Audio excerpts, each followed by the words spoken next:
Hey, it's Tony Brueski, and this is our week in review over the weekend, taking a look back at some of the most compelling conversations and stories that we've covered for you of the last week. Brand new episodes back Monday morning, bright and early, 5 a.m. here on the podcast. This is an examination of the hidden human condition. This is the Hidden Killers podcast With Tony Brueski. We are talking Alec Murdaugh right now with Eric Faddis. He's a trial lawyer, civil and criminal litigator, and former felony prosecutor. And when it comes to Alec Murdaugh, well, there's a lot of roads we can go down. But right now, we've seen more love letters come in, which will probably go on indefinitely. We saw a shirtless Alec Murdaugh looking very comfortable in his cell. We've heard a phone call that wasn't that old, him talking with Buster. Seems very comfortable, very much business as usual. I was kind of surprised by just how, I guess, unruffled he seems to be in prison. He seems to be just very much him from what we've seen and heard before, kind of calm, kind of in his own world. Are you at all surprised by this, what we've witnessed with him in prison thus far? It is surprising, and in some senses it's not. From what I've seen, I covered this case for Court TV. Yeah. Alex Murdaugh, it kind of lives in his own little world, and he's convinced himself that he is righteous and he has done no wrong, and he's sort of in this own little bubble that he has. And I just wonder if he's still potentially in denial about the fact that he's going to spend the rest of his days in prison. His fortune is either gone or is going to be gone. Mm-hmm. He's probably not making too many friends in there. And I'm just wondering if this is sort of some, protective bubble that he's placed around himself. And if reality is going to set in at some point and things will be a lot less charming for him in custody. Another argument that I heard earlier, I was talking with former FBI agent about this Robin Dreek, and he had an interesting perspective on it, saying maybe he's at peace. Maybe now that he's in jail, he really can't inflict the damage that he'd been doing compulsively for all those years. And now he's been caught. He's there.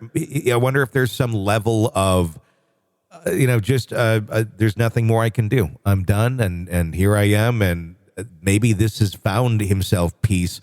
And the demons that plagued the way that he was acting, certainly they can be there. But the way that they can inflict damage on others, much more limited now. Oh, yeah. I think that's a fascinating take. Yeah. If we look at his life leading up to these incidents, he had this alleged, vicious drug addiction. He's stealing millions and millions from his own clients. Mm-hmm. And the walls are beginning to kind of close in. There are investigations taking place. And then, of course, with the murder of his family, of which he was convicted, things were getting horribly bad. Yeah. Maybe he is now in a place where he says, gosh, at least all of that nightmare is behind me, and I can sit in here and read my love letters from fans and take selfies. Yeah, I mean, I really do wonder that. What's your take on the settlement that went to the Beach family? Number one, I want to say I'm happy they did get a settlement. They certainly deserved something for the tragic death of their daughter and the hell that they've been going through.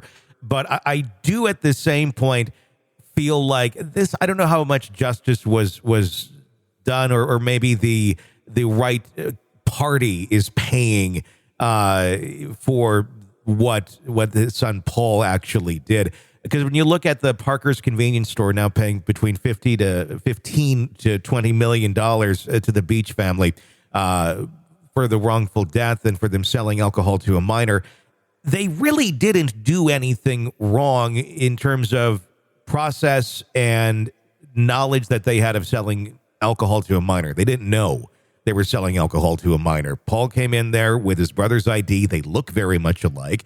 They're very well known in the community as well. But if you look at the ID, that's your job. It says he's of age. He's buying the alcohol.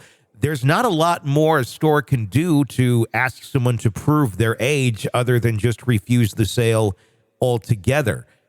Is it right that almost 100% of this judgment is coming straight from Parker's and really, Murdaugh's running low on what he can do. Yeah, there are really some practical considerations at play here in this one. We do wrongful death cases at my firm in Colorado, and so we're no stranger to this kind of thing.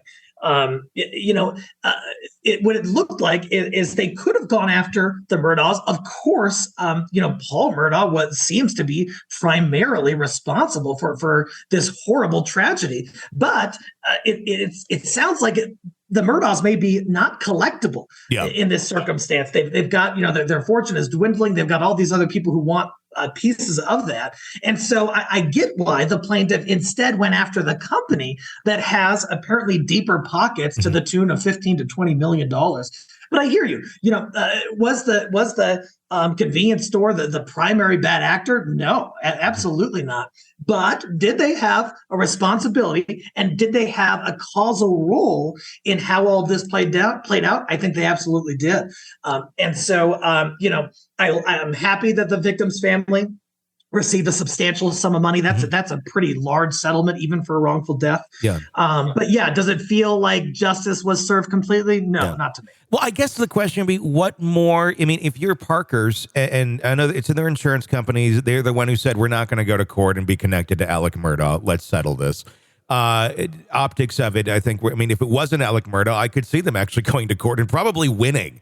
But because it was connected to Murdaugh, not so much. If you're being told this, that you did something wrong and you owe this money, what did they do wrong? Yeah, it's a pretty darn expensive oops. Yeah, right? What did they do? Okay, we did this wrong. How do we do this better, other than checking IDs, which is what they did? What more do you want us to do? Sure, no, I understand that argument. There are some places that can scan IDs to determine if the ID is valid, but some of these fake IDs will scan and come up as valid. Well, and it was a real ID. It was his brother's ID, so it was a valid 21-year-old ID. So that wasn't even the thing where they got a fake ID and missed it. Yeah, no, I hear you. What more could they have done? I'm not entirely certain. One thing that appeared to me, at least in my review of some of the video, is that Paul Murdaugh looked pretty schmammered. Yeah. And I think a part of the case was that they still served him or gave him alcohol anyway. Mm-hmm. And so I think that's a piece of it. They could have done a better assessment as to whether the individual requesting alcohol should be given alcohol. Mm-hmm. But yeah, I hear you. It's a little bit difficult in terms of what else they could have done to prevent this. This is an examination of the hidden human condition. This is the Hidden Killers Podcast with Tony Brueski.